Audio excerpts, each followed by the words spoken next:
Om Swastiastu. Assalamualaikum warahmatullahi wabarakatuh. Salam sejahtera, shalom, namo buddhaya. Puji syukur kepada Tuhan atas rahmat sehat serta perlindungan yang diberikan.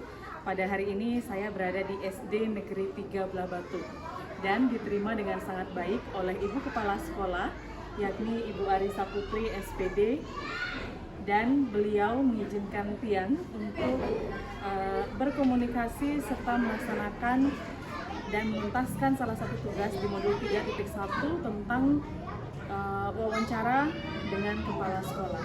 Kebetulan beliau adalah GP, guru penggerak, yang tentunya sudah sangat berkontribusi atas kemajuan di sekolah SD 3 Blabatu ini. Untuk itu, Om Swastiastu, Bu Ayu, Bu Ari, terima kasih sudah diterima untuk hadir wawancara dalam kegiatan penyelesaian tugas Tiang sebagai CGP Angkatan 10. Nah, adapun kegiatan ini akan mewawancarai Bu Ari selaku kepala sekolah. Mudah-mudahan Bu Ari berkenan dan bisa berbagi pengalaman kepada Tiang tentunya yang masih belajar. Sesi wawancara bisa Tiang mulai, Bu Ari? Untuk pertanyaan pertama, selama ini bagaimana Bu Ari mengidentifikasi kasus-kasus yang merupakan dilema etika dan rujukan moral yang terjadi di sekolah SD? Kalau selama ini tentang bagaimana kasus ataupun misalkan kita anggap kendala di sekolah, untuk identifikasinya sendiri ya saya kembalikan lagi ke definisi dari dilema etika dan rujukan moral itu. Ya, kalau memang dalam kendala itu ternyata ada hal-hal nilai kebajikan yang sama-sama benar baik, tetapi pada saat itu dia bertentangan, itu berarti itu saya kategorikan menjadi dilema etika. Tetapi ketika misalkan kasus itu dalam keadaan itu ada hal-hal yang memang bertentangan, di mana ada poin salah dan poin benarnya, ya tentunya itu diklasifikasikan ke moral.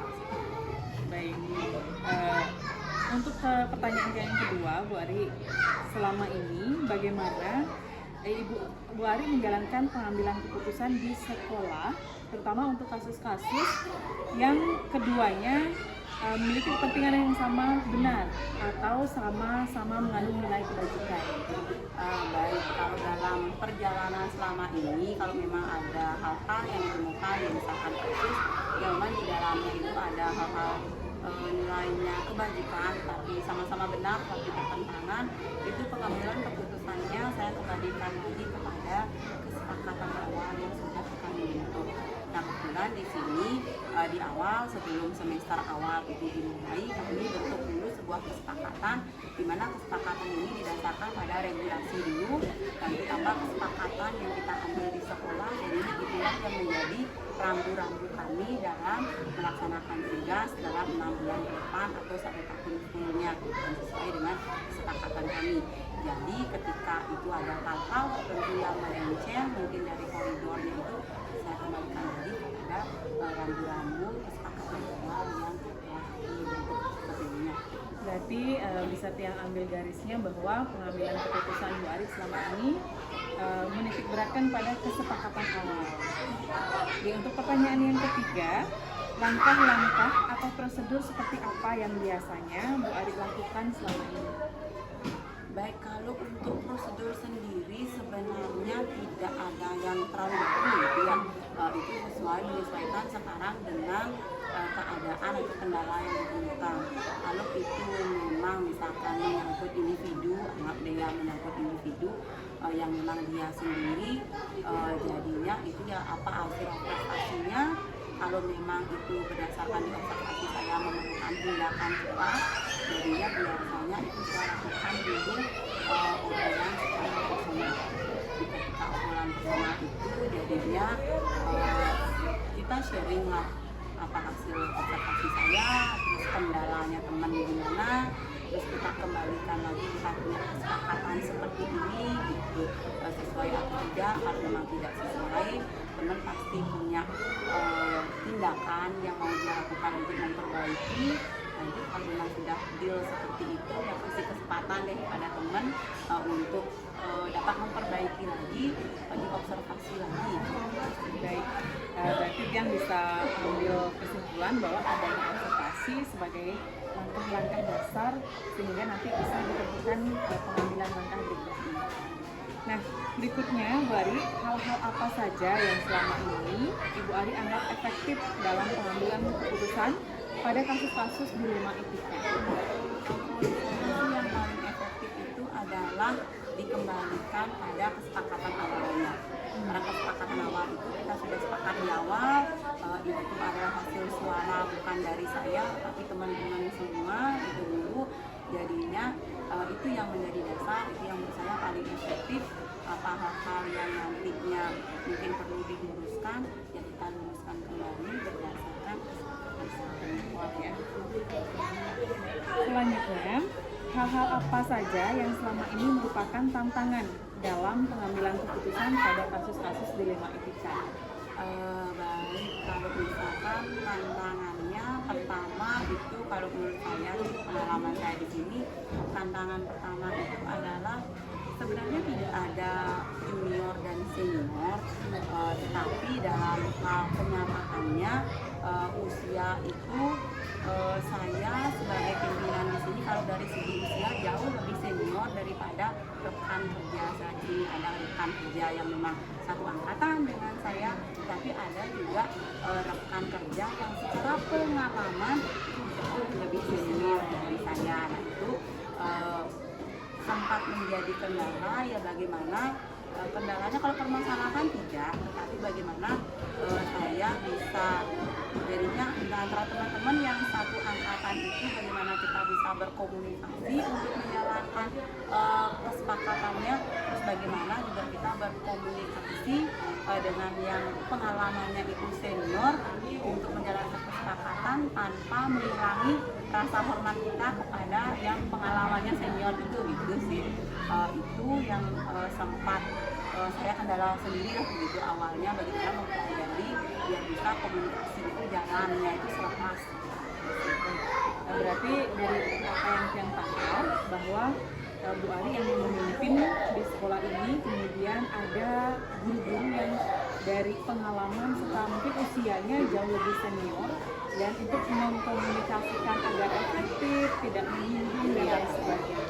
Luar biasa Bu Ari ya. Untuk pertanyaan yang selanjutnya, apakah Bu Ari memiliki sebuah tata kelola atau jadwal tertentu dalam sebuah penyelesaian kasus dilema etika? Apakah langsung menyelesaikan di tempat atau memiliki sebuah jadwal untuk menyelesaikannya? Bentuk atau prosedur seperti apa yang Bu Ari jalankan? Dan kalau misalkan ini tata cara penyelesaian kasus gitu ya, ini lagi menyesuaikan dengan kasusnya apa gitu. Kalau memang kasusnya urgent banget dan itu berdampak cepat gitu, jadinya memang itu disesuaikan insidental, disesuaikan. Terus kalau misalkan ini kasusnya adalah oke masih bisa kita tangani dan ini membutuhkan ini obrolan untuk semuanya, tidak hanya menyangkut satu orang, berarti itu akan dibicarakan ketika rapat bersama. Artinya menyesuaikan dengan kejadian dan kasusnya. Kemudian, adakah seseorang atau faktor-faktor yang selama ini mempermudah atau membantu Bu Ari dalam pengambilan keputusan dalam kasus-kasus dilema etika? Oke, dari faktor-faktornya sendiri itu pertama tentunya regulasi ya yang membantu dalam penyelesaian kasus. Regulasi memang dari pemerintah, terus kesepakatan awal yang memang sudah kita bentuk itu yang benar-benar membantu. Berikutnya kalau dari personalnya orang-orang, kalau menurut saya sendiri teman-teman di sini semua membantu saya.